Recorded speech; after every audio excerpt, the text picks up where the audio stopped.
अब अगर राम नाम ना तुमने लिया, अब अगर राम नाम ना तुमने लिया, है तेरा व्यर्थ जीवन किस काम का।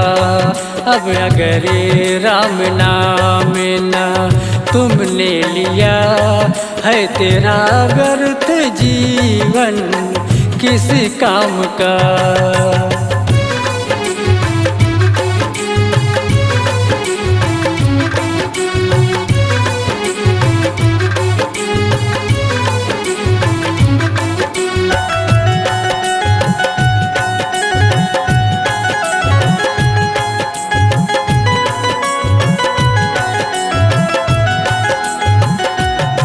तेरी काया जो है ये है किस काम की, तूने माला न फेरी हरि नाम की।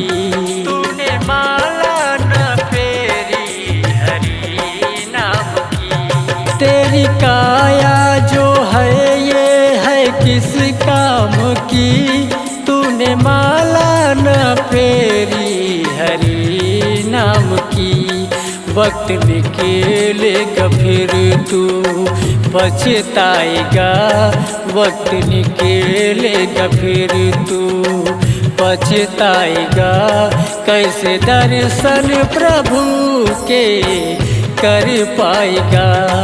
अब अगर राम नाम ना तुमने लिया, है तेरा व्यर्थ जीवन किस काम का।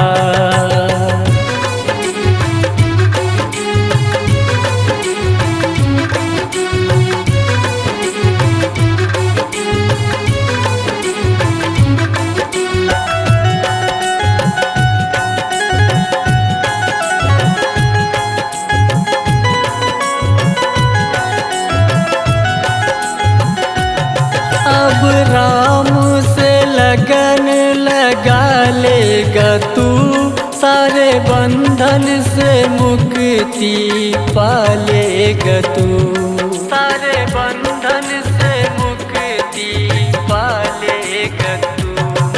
अब राम से लगन लगा लेगा तू, सारे बंधन से मुक्ति पालेगा तू।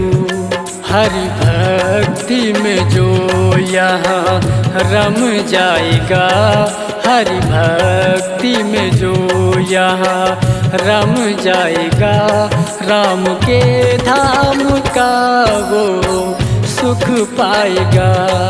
अब अगर राम नाम ना तुमने लिया, है तेरा व्यर्थ जीवन किस काम का।